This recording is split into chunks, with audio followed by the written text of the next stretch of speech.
이번 주 강의는 중간고사 이후의 범위, 즉 제9주차부터 제14주차에 이르는 강의 내용을 돌이켜보고 핵심 개념을 재확인하는 시간으로 가지겠습니다. 그동안 제시된 퀴즈 문제라든지 문제은행 샘플을 오늘 강의 내용과 함께 복습하시면 이해하는 데 큰 도움이 되겠습니다.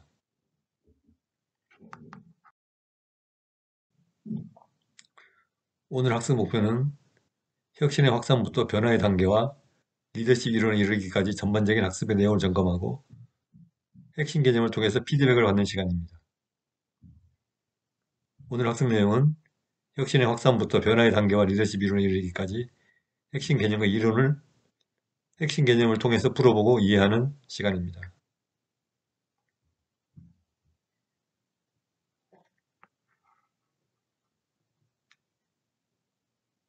따라서 오늘 강의는 이번 학기 강의 내용을 마무리하는 시간이며 별도로 퀴즈 문제는 제시하지 않을 것입니다.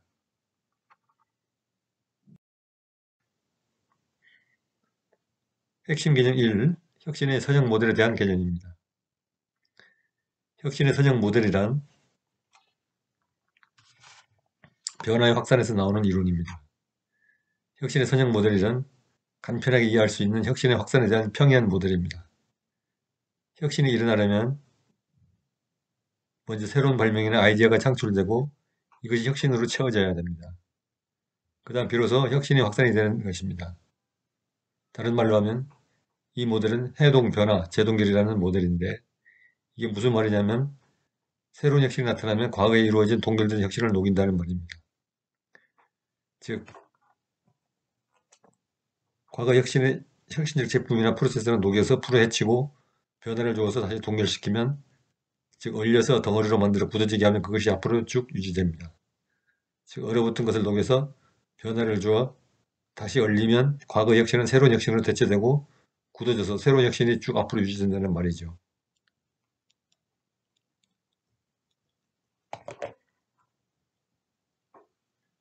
이 모델의 순서를 혼동하지 않도록 주의해 주시기 바랍니다. 이 모델은 인벤션, 발명, 이노베이션, 혁신, 디퓨전, 확산의 순서로 전개됩니다.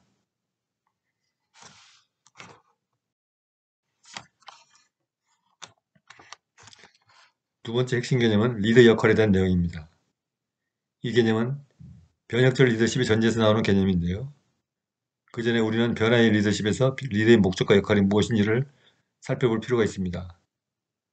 변혁적 리더십에서 리더의 목적은 조직을 기민하게 하고 전략을 일관되게 하며 업무를 완수하게 하고 역량이 개발되게 하는 것입니다.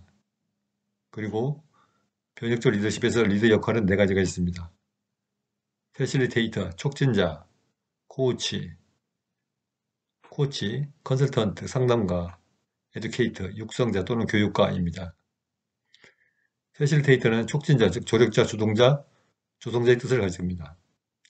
사람과 사람 사이의 상호작용이 활발하게 이루어지게 하며 창조적인 성과를 끌어내는 행위를 수행하는 자를 말합니다.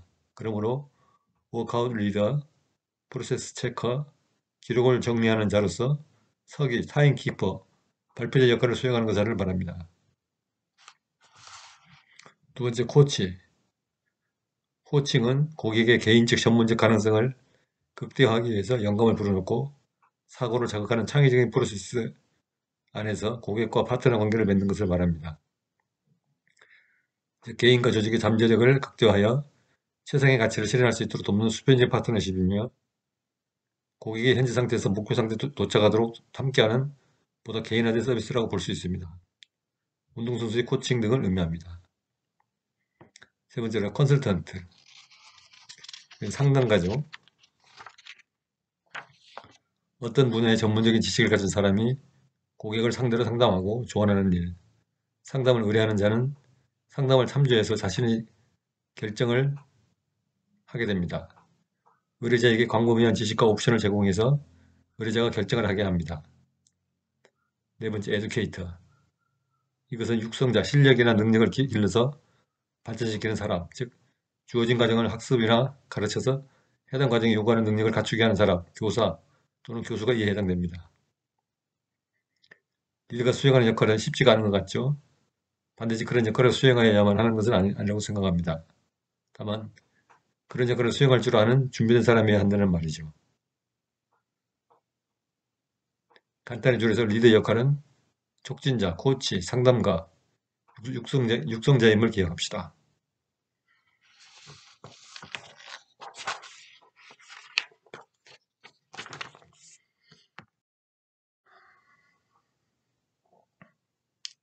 세 번째 핵심 개념은 4차 산업혁명에 대한 내용입니다.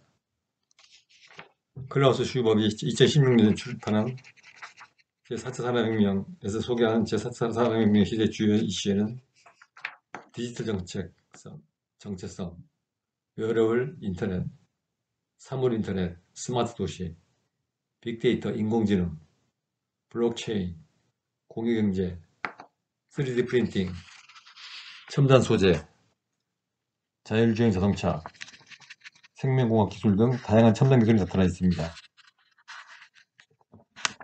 먼저 4차 산업혁명과 리더십이라는 주제에서 우리는 4차 산업혁명이란 무엇이며 어떤 리더십이 필요한지를 살펴봐야 합니다. 인류의 산업화 과정은 전기기관의 발명으로 촉발된 간의 수공업으로부터 공장제 기계공업으로 발전되고 교통이 획기적으로 발달하게 되었던 제1차 산업혁명이 있었습니다. 그리고 전기와 컨베이어 시스템의 발명에 의해서 대량 생산이 가능하게 된 제2차 산업혁명을 지나왔습니다. 그리고 인터넷 등 통신기술의 발달로 물리적인 시장의 범위를 무형의 사이버 시장이라는 무한한 공간으로 넓히며 세계 경제의 규모를 크게 확산시킨 제3차 산업혁명으로 발전되어 왔습니다. 이제 21세기에 이른 지금 제3차 산업혁명에 이어 제4차 산업혁명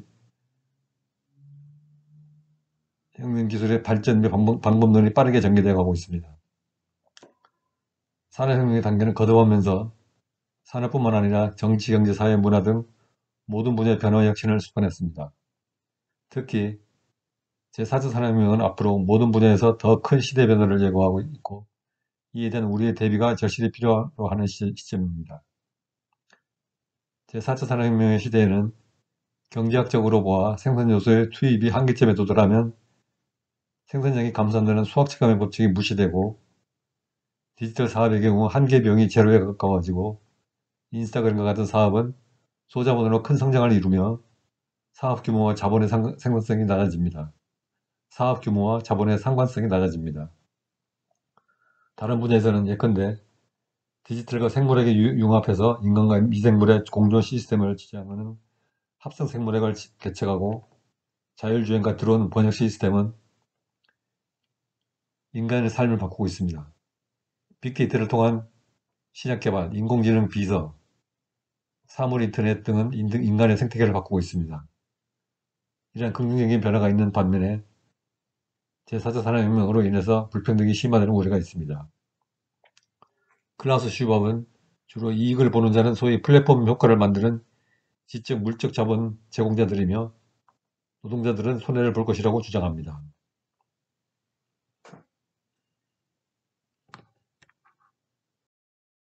핵심 개념 4번입니다. 이번 주제는 비전의 공감에 대한 내용입니다. 공감이란 제한적이긴 하지만 다른 사람의 심리적 상태를 그 사람의 입장에 대해 느끼는 것을 통해서 지각하는 방식, 즉 문자적인 의미로는 다른 사람에게 감정을 이입한다 라는 뜻입니다. 이 말은 동감과도 비교될 수 있는데 동감은 함께 느낀다는 뜻입니다. 영어로 sympathy라고 하죠. 그런데 공감이라는 말의 기원은 19세기 미학과 심리학에서 발견할 수 있습니다. 당시의 공감은 대상을 알고 이해하기 위한 방법으로 동작을 따라 하고 나서 관찰자가 자신의 운동 감각으로부터 어떤 내용을 추론하는 것을 의미했습니다. 공감 방법으로는 일치하기와 마음 읽기 두 가지가 있습니다. 먼저 일치하기를 살펴봅니다. 일치하기는 되비쳐주기, 반복해주기, 보조 맞추기 등 세 가지 방법이 있습니다. 되비쳐주기는 상대방의 자세와 행동을 따라하는 것, 반복해주기는 상대의 말을 반복하기, 보조 맞추기는 상대의 호흡, 동작, 음조 맞추기를 말합니다. 둘째로 마음 읽기를 보겠습니다. 칼리브레이션 스킬이라고 하는데 두 가지가 있죠. 메라비안 법칙. 이 법칙은 한 사람이 상대방으로부터 받는 이미지는 시각이 55%, 청각이 38%, 언어가 7% 이른다는 법칙입니다. 마음 읽기 두 번째 방법으로 눈말 읽기를 보겠습니다. 눈말 읽기는 Eye Accessing Cues라고 하는데 먼저 눈 접근 신호는 사람이 생각하는 데 사용되는 표현 시스템을 유발하고 표시하는 데 도움이 되는 눈의 움직임 동작에 따라 청자의 이해나 인지를 파악하는 것을 말합니다. 이 내용은 좀 전문적인 내용이라 단지 그런 게 있다는 것을 알아주는 정도로만 이해하겠습니다. 핵심 개념 5번입니다. 이번 주제는 변화관리 핵심 실행 포인트에 대한 내용입니다. 거두절미하고 변화관리 핵심 실행 포인트에 대해서 말씀드리면 그것은 첫째, 과거 관행과의 단호한 결별입니다. 둘째, 위기의식의 전략적인 활용입니다. 셋째, 눈에 보이지 않는 변화에 주목해야 한다는 점입니다. 넷째, 저항과의 싸움입니다. 다섯째, 과감한 행동과 함께 진화론적 적응이 중요하다는 5가지를 말합니다.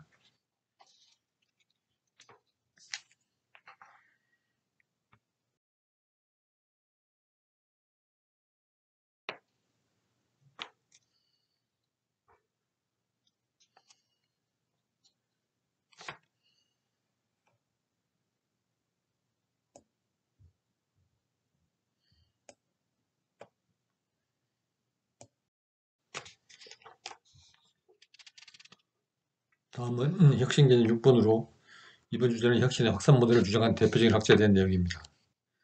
혁신의 확산 곡선 이론은 로저스에 의해서 소개되었는데 이 모델은 새로운 기술 혹은 혁신이 시장에서 어떻게 수용되고 퍼져나가는지를 설명하는 이론이었습니다.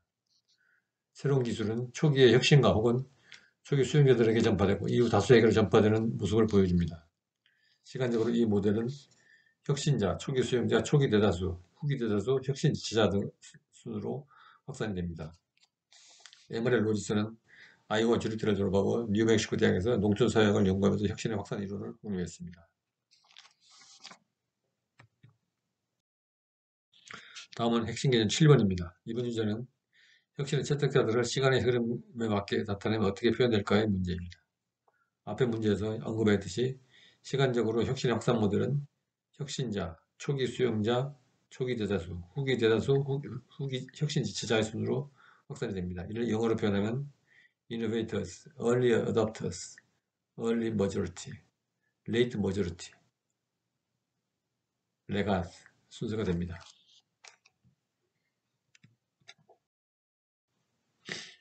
다음 핵심 개념은 8번입니다. 이번 주제는 혁신의 캐즘에 대한 내용입니다. 캐즘은 원래 협곡을 의미하는 단어입니다. 1991년 제프리 무어에 의해 제기된 캐즘은 신기술이 초기에 수용되는 모습을 보이다가 판매가 급감하고 시장에서 사라지는 현상을 설명하기 위해서 사용되었습니다. 캐즘이 발생하는 이유는 신기술이나 혁신에 열광하는 혁신가나 초기 수용자 등과 대중 간의 가치에 대한 관점이 다르기 때문입니다. 혁신가들이나 초기 수용층은 새로움에 열광하지만 대다수 소비자들은 새로움보다는 효용성이나 편리함 혹은 자신들의 수준에 맞는 기술적 쓰임새나 가격 등에 더 가치를 두기 때문입니다. 캐즘은 사실 소비자의 가치 판단이나 관점의 차이에 기초하고 있으며 이러한 점은 누구도 예측하기 어려운 분야입니다. 따라서 실질적으로 무어의 캐즘 가설이 맞다면 혁신이나 신기술이 캐즘을 뛰어넘을 수 있는지 여부는 해봐야 알 수 있다는 결론밖에 없는 게 현실이긴 합니다.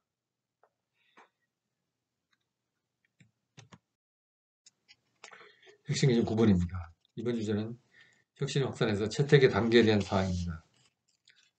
다음은 확산의 과정에서 채택 과정의 5단계를 살펴봅니다. 이 내용 교재 113쪽에 나와 있습니다. 확산은 5단계 의사결정 프로세스를 통해 발생합니다.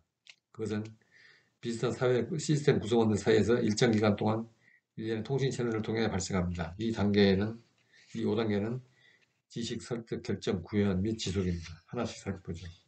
지식. 개인은 처음에는 혁신에 노출되지만 혁신에 대한 정보는 부족합니다. 2단계에서 개인은 아직 혁신에 대한 자세한 정보를 찾도록 점검을 얻지 못합니다. 두 번째, 설득 단계. 개인은 혁신에 관심이 있고 관련 정보나 세부 사항을 적극적으로 찾습니다.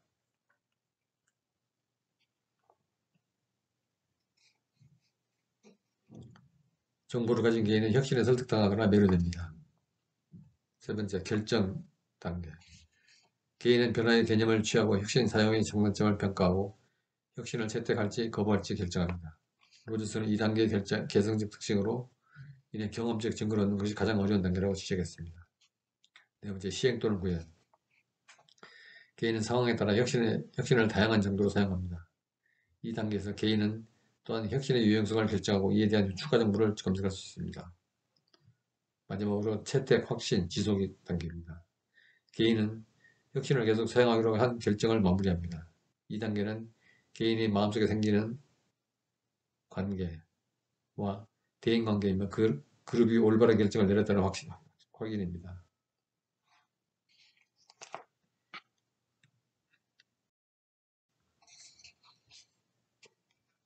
다음은 핵심 개념 10번입니다. 이번 주제는 혁신의 S자 모델의 주장자에 대한 사항입니다.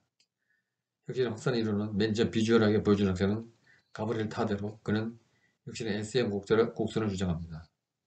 가브리엘은 혁신의 확산 결정 과정을 5단계로 구분했습니다. 그것은 지식, 태도 형성, 채택 또는 거부 결정, 구현 및 사용, 결정의 확인입니다. 가브리엘이 정리한 혁신의 확산의 SM 곡선은 두 개의 SM 곡선을 보여주는데 왼쪽 첫 번째 곡선은 현재 기술을 보여줍니다. 두 번째 곡선은 현재 성장률은 낮지만 현재 기술을 능가해서 더 높은 수준의 성장으로 이어지는 새로운 기술을 보여줍니다.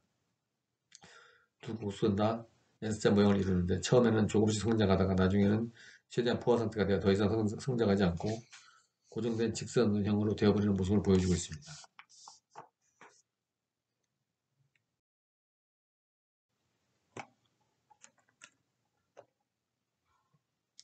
다음은 핵심 개념 11번입니다. 이번 주제는 브리컬러라는 프랑스 용어에 대한 내용입니다. 변혁적 리더십의 전제라는 챕터 내용인데요. 변혁적 리더는 어떤 사람인가요? 바로 프랑스어로 브리컬러라고 부르는 유형의 사람입니다. 브리컬러는 문제가 생기면 필요한 방법을 찾아 스스로 해결하는 사람을 말하는데 영어로 표현하면 Jack of all trades, a kind of professional do-it-yourself person이라고 합니다. 브리컬러는 마치 손재주가 좋은 목공을 보듯이 작업 중에 무슨 문제가 생기면 어떤 수단과 방법을 동원해서 해결해 나가는 솜씨 좋은 사람을 말합니다. 리더십에서도 마찬가지입니다. 리더십에서 어떤 장애가 나타나면 슬기롭고 지혜롭게 헤쳐나가는 사람을 말합니다. 브리컬러가 되는 것은 많은 지식과 경험이 수반됩니다. 그리고 꼭 필요한 자질이 필요하죠. 이런 자질들을 타고날 필요는 없습니다. 배워서 실천하면 됩니다. 우리가 배우는 그런 자질들이 바로 변혁적 리더십의 전제 조건이라는 것입니다. 일반적으로 변화와 혁신을 리더십이라고 부르는 것은 점진적인 변화를 추구하는 전략으로 교육이나 훈련을 통한 능력 개발을 통해서 이런 자질을 구축해 나가게 됩니다.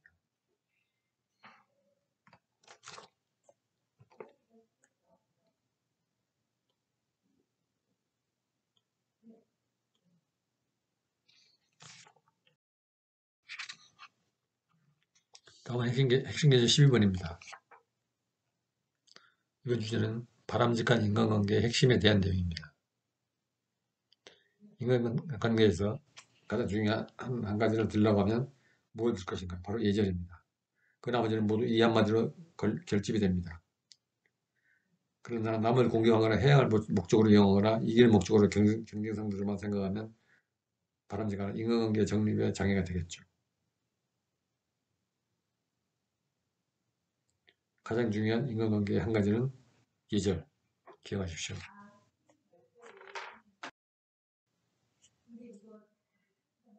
비디오 2에서 계속됩니다.